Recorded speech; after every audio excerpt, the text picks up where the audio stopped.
बच्चों, हमारे चैनल में आपका स्वागत है। प्यारे बच्चों, काफ़ी दिन बाद हमारी मुलाकात हो रही है। त्रैमासिक एग्ज़ाम के बाद में आप लोग वीडियो नहीं देख रहे हैं और आपकी रूटीन से टूट गई है, तो आप अपना रूटीन बनाइए और हम लोग जो है आप ही के रूटीन का वेट कर रहे हैं कि आप लोग कब रोलिंग आपकी पढ़ाई की शुरू करते हैं और हम लोग कब इसको स्टार्ट करें, है ना। तो बेटा हम लोग आज जो है प्रश्नावली 7.2 कंप्लीट कर रहे हैं। आप लोग जैसे थक गए एग्ज़ाम देने के बाद में, तो मैं भी थोड़ा सा थक गया था। तो बेटा हम लोग जो है वीडियो कंटिन्यूअस लाएंगे और कल जो है हम त्रिकोणमितीय का परिचय शुरू करने जा रहे हैं। अध्याय 8 शुरू करेंगे। बहुत ही इम्पोर्टेंट अध्याय है जिससे एग्ज़ाम में पूछा ही जाता है और आने वाली कक्षाओं के काम में भी बहुत ज़्यादा उपयोगी है, त्रिकोणमिति। और आज जो बेटा हमारे कुछ क्वेश्चन रह गए थे इसमें, है ना, निर्देशांक ज्यामिति के, तो वो क्वेश्चन हम आज ख़त्म करने जा रहे हैं। और क्वेश्चन नंबर 5 तक हमने किया था, क्वेश्चन नंबर 4 तक कंप्लीट किया था और 5 से हम लोग इसको शुरू करके आज इसको फिनिश कर रहे हैं और कल से हम जो है वो त्रिकोणमिति स्टार्ट करेंगे। ठीक है बेटा, तो देखते हैं, बच्चे वाले क्वेश्चन कंप्लीट कर लेते हैं। और अब आप लोग जो है वीडियो को लगातार देखिए, शेयर कीजिए और जितना हो सकता है इसको लाइक करें और सब्सक्राइब भी ज़रूर करें और ज़रूरतमंद बच्चों तक ज़रूर पहुंचाएं। जय हिंद। देखो बेटा क्वेश्चन नंबर 5, ठीक है।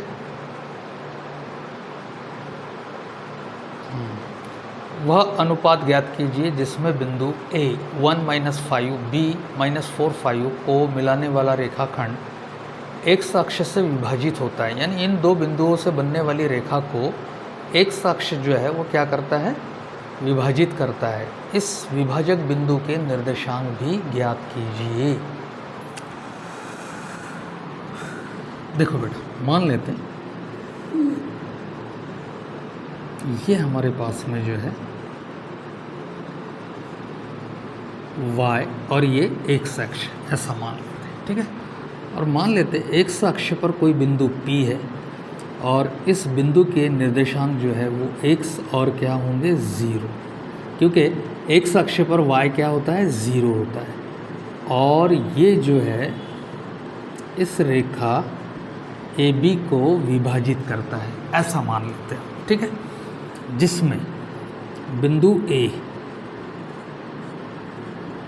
A जो है वो हमको दिया है, कितना दिया है, 1 - 5, ठीक है। वह बिंदु B, तो B दिया है प्यारे बच्चों -4 5, ठीक है। AB को बिंदु P क्या करता है, किस अनुपात में विभाजित करता है, तो हम मान लेंगे बेटा K/1 में विभाजित करता है। यानी M1 अनुपात M2 = क्या मान लेंगे, K/1, इस तरीके से, ठीक है। और यहाँ पर देखो x अक्ष पर, ठीक है, y क्या होगा, 0, इस तरीके से। और जो 0 है अब उसी को यहाँ पर लेंगे, ठीक है। देखो तो फार्मूला हो जाएगा, y का ही फार्मूला लेंगे, y हो जाएगा बेटा M1 y2 + M2 y1 और नीचे हो जाएगा M1 + M2, इस तरीके से, ठीक है। वैल्यू रखते हैं इसमें, देखो वैल्यू रखते, y क्या है, 0, यहाँ हो जाएगा बेटा 0। M1 है K, y2 रहेगा कितना, 5, यहाँ आ गया बेटा 5 प्लस M2 जो है 1 आ जाएगा, y1 हो जाएगा -5, यहाँ मैंने -5 लगा दिया और नीचे हो जाएगा प्यारे बच्चों K+1 का तिर्यक गुणा करेंगे, ये हो जाएगा 0, ये हो जाएगा 5K और ये हो जाएगा -5 का इधर पक्षांतर कर लेंगे प्यारे बच्चों, ये आ गया 5 = 5K, K हो जाएगा 5/5 और यहाँ आ जाएगा 1, ठीक है। तो हम लिख सकते हैं यहाँ K/1 1/1, इसके अपॉन में कुछ नहीं यानी 1 मान सकते हैं। तो यहाँ आ जाएगा बेटा M1 अनुपात m2 इज इक्वल टू 1:1, इस तरीके से ये हमारा क्या होगा, आंसर होगा। और आगे जो है ये पूछता है इसमें से विभाजन बिंदु के निर्देशांक भी ज्ञात कीजिए, यानी हमको यहाँ पर जो है x और x की वैल्यू भी हमको ज्ञात करनी पड़ेगी यहाँ से, ठीक है। तो हमारे पास यहाँ अनुपात दिए हैं और हम इसमें आराम से x की वैल्यू ज्ञात कर। देखो बेटा, बहुत इंपॉर्टेंट क्वेश्चन है, क्वेश्चन नंबर 6, ठीक है। यदि बिंदु 1 2 4 y x 6 3 5 इसी क्रम में लेने पर, मतलब a b c d इसी क्रम में लेने पर एक समांतर चतुर्भुज के शीर्ष हो तो x और y के मान ज्ञात कीजिए। बहुत इजी और आसान है, देखते कर। प्यारे बच्चे देखो, बिंदु जो है वो क्या क्या दिए हमको। बिंदु दिया है 1 2, दूसरा बिंदु दिया है 4y, तीसरा बिंदु दिया है x 6 और फिर दिया है 3 5, ये बिंदु दिए और ये इसी क्रम में a b c और d। बेटा एक समांतर चतुर्भुज की हम यहाँ कल्पना कर लेते हैं इस तरीके से, ठीक है। समांतर चतुर्भुज की कल्पना कर लेते हैं ऐसा, a b, ठीक है, c और यहाँ आ जाएगा d। समांतर चतुर्भुज के जो विकर्ण होते हैं, समांतर चतुर्भुज का निर्माण किससे होता है बेटा, किसी कोण पर अगर आयत को घुमा दिया जाए तो समांतर चतुर्भुज में कन्वर्ट हो जाती है, ठीक है। तो यहाँ पर जो है इसका O बिंदु मान लेते हैं। O बिंदु जो है इस विकर्ण का मध्य बिंदु है, ठीक है। समांतर चतुर्भुज के विकर्ण में A और C दिख रहा है, A और C। तो यहाँ पर ये होगा बेटा, देखो यहाँ से O अगर मध्य बिंदु है तो क्या होगा, यहाँ पर O मध्य बिंदु है तो OA और OC आपस में क्या होंगे, बराबर होंगे। इसी प्रकार से OB और OD आपस में क्या होंगे, बराबर होंगे। तो हम यहाँ पर जो है प्यारे बच्चों AC का मध्य बिंदु, ठीक है, अगर मैंने AC का मध्य बिंदु लिया तो BD का मध्य बिंदु भी क्या होगा, O ही होगा, है ना। ये एक चीज़ इसमें कॉमन है। देखो मैं यहाँ लिखने जा रहा हूँ विकर्ण AC का मध्य बिंदु, ठीक किसके बराबर है प्यारे बच्चों, BD के मध्य बिंदु के। विकर्ण BD का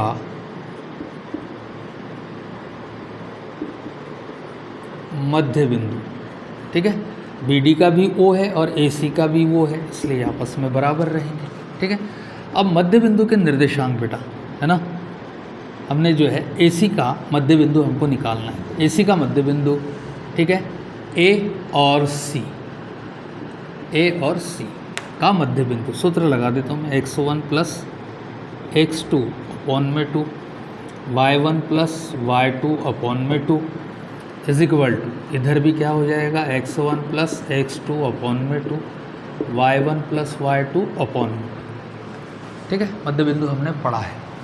अब इस नियम से जो है मध्य बिंदु के निर्देशांक के नियम से हम यहाँ निकालेंगे। देखो AC का मध्य बिंदु यानी दोनों A और C, ठीक है, A और C का मध्य बिंदु, तो दोनों की भुज का योग, ठीक है, ये हो जाएगा 1 प्लस x और अपॉन में 2, इस तरीके से ये सूत्र लगा दिया, ठीक है। इसी प्रकार से अब जो है AC का मध्य बिंदु निकालने के लिए, अगला निर्देशांक निकालने के लिए OTO का योग देखो 2 प्लस 6 और अपॉन में 2 इज इक्वल टू, अब निकाल लेंगे बेटा विकर्ण BD का मध्य बिंदु। विकर्ण BD का मध्य बिंदु क्या है, O है, तो B और D के निर्देशांकों से, देखो B और D के निर्देशांकों से क्या हो जाएगा, 4 प्लस 3 बटे 2 इस सूत्र से, ठीक है। और जो है कोटियों के लिए क्या हो जाएगा, y प्लस 5 और बटे 2, ऐसा कर कैलकुलेट कर लेते हैं इसको। ये हो जाएगा 1 प्लस x अपॉन में 2, 6 और 2 8 बटा 4 इस तरीके से, बराबर से 4 और 3 7 बटा 2 और y प्लस 5 बटा 2, यहाँ 2 चाहिए बेटा, ठीक है। तो 1 प्लस एक्स बटे 2 से डिवाइड कर लेते हैं, यहाँ तो यह आ जाएगा 4 इज इक्वल टू 7 अपॉन में 2 और y प्लस 5 अपॉन में 2 इस तरीके से। अब कंपेयर कर लेते हैं बेटा कोटियों से कोटि, ठीक है। ये मिटा रहा हूँ मैं यहाँ से, कोटि से कोटि, तो ये आ जाएगा 1 प्लस एक्स बटे 2, ये कंपेयर होगा 7 बटे 2 से 2 कैंसिल, 1 प्लस एक्स बराबर से 7, एक्स बराबर से 7 माइनस 1 यानी कितना 6, 6 आ जाएगा। तो एक्स का मान आ गया 6 इस तरीके से, ठीक है। अगला कंपैरिजन करते हैं, अगला हो जाएगा 4 is equal to Y plus 5 upon में 2 से गुणा करते, 2 चौके 8 वाई प्लस 5, ठीक है। 5 का पक्षांतर करते तो y is equal to 8 minus 5 और y इज इक्वल टू हो जाएगा 3।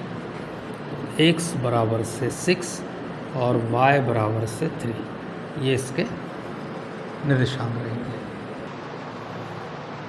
देखो बेटा, बहुत इंपॉर्टेंट क्वेश्चन है, बिल्कुल आ सकता है एग्ज़ाम में। बिंदु ए के निर्देशांक ज्ञात कीजिए जहाँ ए बी एक वृत्त का व्यास है जिसका केंद्र 2 माइनस 3 है तथा बी के निर्देशांक 1 और 4 है, ठीक है। ये ज्ञात। देखो बेटा, यहाँ हमने एक वृत्त बना लिया है, ठीक है। और इस वृत्त का जो व्यास है वो क्या है, ए बी है। और व्यास सबसे बड़ी जीवा होती है, क्यों होती है बेटा, क्योंकि वो केंद्र से होकर जाती है और केंद्र जो है वो ए बी व्यास का मध्य बिंदु होता है, ठीक है। उसके बाद में बेटा यहाँ पर केंद्र दिया है हमको, तो केंद्र दिया है 2 माइनस 3, ठीक है। और तथा बी के निर्देशांक दिए हैं 1 और 4, ठीक है। तो ए के निर्देशांक हमको ज्ञात करना है, मतलब मैं x1 और y1 ए के निर्देशांक मान लेता हूँ, ठीक है। ओ मध्य बिंदु है, तो यहाँ लिखेंगे ओ, केंद्र लिख देता हूँ यार, है ना, ये ज़्यादा बेटर रहेगा। केंद्र ओ, अब केंद्र भी बोल रहे हैं बेटा हम वहाँ पर उसको, और उसको मध्य बिंदु भी बोल रहे थे, तो स्वाभाविक बात है कि केंद्र है तो मध्य बिंदु हो गई। केंद्र ओ, व्यास ए बी का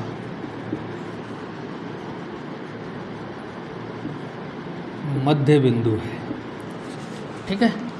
तो ऐसी स्थिति में अब हमें जो है मध्य बिंदु के निर्देशांक ज्ञात करना है। तो मध्य बिंदु x बराबर से क्या होता है, x1 प्लस x2 और अपॉन में 2, और y क्या होगा, y1 प्लस y2 और अपॉन में 2, इस तरीके से, ठीक है। तो यहाँ पर बेटा जो है हम इसमें मान रख लेंगे, देखो x, तो x जो है और y हम मान रहे हैं यहाँ, देखो x बराबर से 2 और y बराबर से -3, इस सूत्र के अनुसार। x1 यहाँ दिया है, ठीक है, और x2 रहेगा 1, क्या रहेगा, 1 रहेगा। x2 जो रहेगा वो 1 रहेगा। इसी प्रकार से देखो यहाँ पर y1 तो अज्ञात है, मालूम नहीं है, और y2 जो है वो क्या रहेगा, 4 रहेगा। इसमें वैल्यू रखकर मान निकाल लेंगे हम यहाँ पर। देखो ये हो जाएगा x के जगह पर आ जाएगा 2, ठीक है, ये 2 रख दिया, बराबर से x1 तो ज्ञात करना है, x2 निकाल के रखा है यहाँ 1 और बटे 2 का गुणा करते 2 दूना 4, बराबर से x प्लस 1 का पक्षांतर करते 4 minus 1 is equal to x1 is equal to 4 में से 1 गया तो 3, इस तरीके से, ठीक है। अब लेंगे यहाँ पर क्या,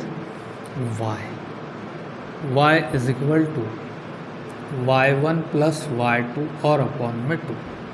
y की जो वैल्यू है वो हम रखेंगे यहाँ पर, y हमने लिया है कितना, -3, यहाँ रख देंगे बेटा -3।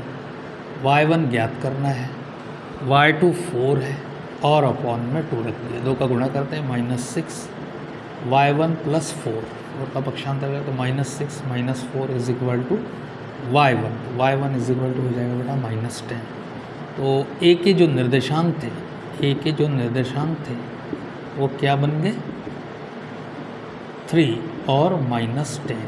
ये हमारा क्या रहेगा, आंसर रहेगा। देखो बेटा क्वेश्चन नंबर 8, यदि ए और बी -2, -2, 2, -4 हो तो बिंदु P के निर्देशांक ज्ञात कीजिए ताकि AP = 3/7 AB हो तो P रेखाखंड AB पर स्थित हो। ठीक है बेटा,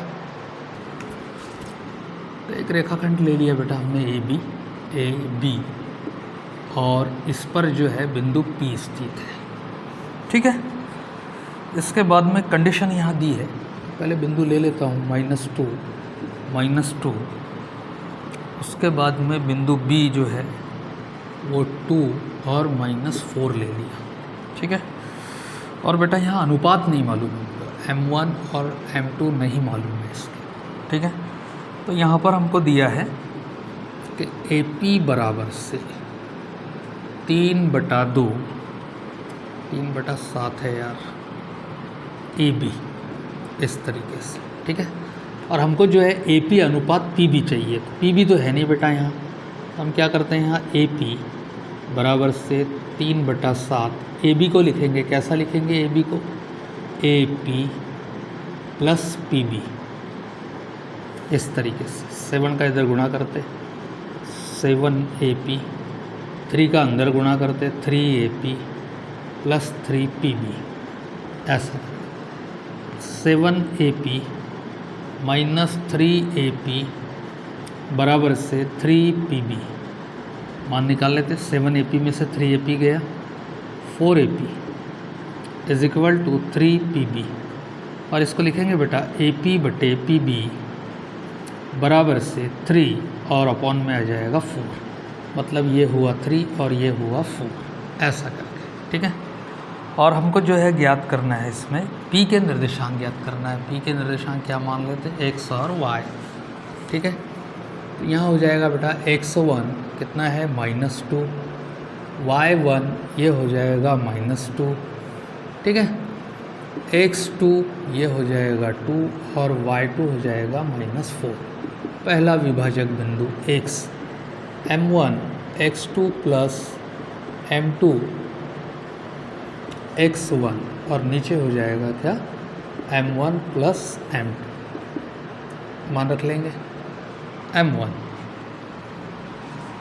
कितना है 3/4, यानी कि 3 है, इसको लिख लेता हूँ M1 और ये M1 है 3, X2 हो जाएगा 2 + M2 है 4, X1 हो जाएगा -2 और नीचे जो हो जाएगा 3 + 4। ठीक है, X बराबर से 3 दूना 6, 4 दूना -8, 4 और 3 7।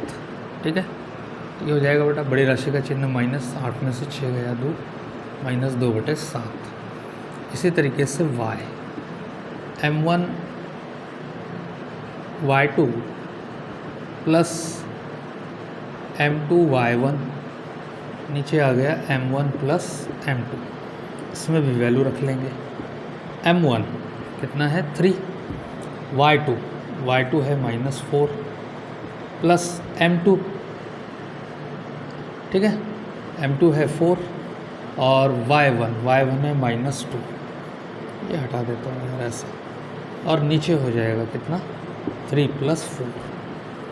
Y = 4 × 3 = 12, -12, 4 दूना 8, -8, 4 और 3 7। ठीक है, 12 8 20 और बटे 7। ये हो गए बेटा दोनों निर्देशांक हमारे पास निकल गए। बिंदु P के निर्देशांक क्या क्या हो गए, -2/7 और -20/7। ये हमारा क्या होगा आंसर। देखो बेटा क्वेश्चन नंबर 9। ठीक है, बिंदु A -22 बिंदु B 28 को जोड़ने वाले रेखाखंड AB को 4 बराबर भागों में विभाजित, ठीक है, किया गया है। करने वाले बिंदुओं के निर्देशांक ज्ञात कीजिए। ठीक है, देखो कैसे करें। तो बेटा एक रेखाखंड हम यहाँ बना लेते हैं इस तरीके से। ठीक है, P ले लेते हैं इसमें, इसमें निर्देशांक दिया ए और बी दिया है यार, ए और बी दिया है, ठीक है। ए बी को 4 बराबर भागों में, तो पहला भाग, ठीक है, दूसरा भाग, तीसरा भाग, ये 4 बराबर भाग हो गए बेटा। पी क्यू आर और बी, ठीक है, पहला भाग, दूसरा भाग, तीसरा भाग, चौथा भाग। ए दिया है हमको, ए दिया है -2 और 2, और बी दिया है प्यारे बच्चों 2 8, इस तरीके से। और क्यू जो है वो ए बी का मध्य बिंदु है, क्यू जो है वो भुजा ए बी का मध्य बिंदु है। सारे मध्य बिंदु का प्रयोग होगा इसके अंदर, ठीक है। तो सबसे पहले Q के निर्देशांक निकाल लेंगे बेटा। अगर Q के निर्देशांक मिल जाते हैं, ठीक है, तो P जो है A और Q का मध्य बिंदु है, R जो है वो Q और B का मध्य बिंदु है। इस तरीके से हम सारे जो है वो निर्देशांक निकाल लेंगे, ठीक है। तो सबसे पहले हम जो है वो मान लेते हैं कि यहाँ के जो निर्देशांक है वो क्या है, x और y है, इस तरीके से। तो प्यारे बच्चों यहाँ लेंगे x बराबर से क्या हो जाएगा, x1 + x2 और अपॉन में 2। मैं सीधे मान निकालता हूँ, जगह कम है। x1 कितना है -2, x2 कितना है 2, और बटे हो जाएगा 2, तो ये आ गया बेटा 0।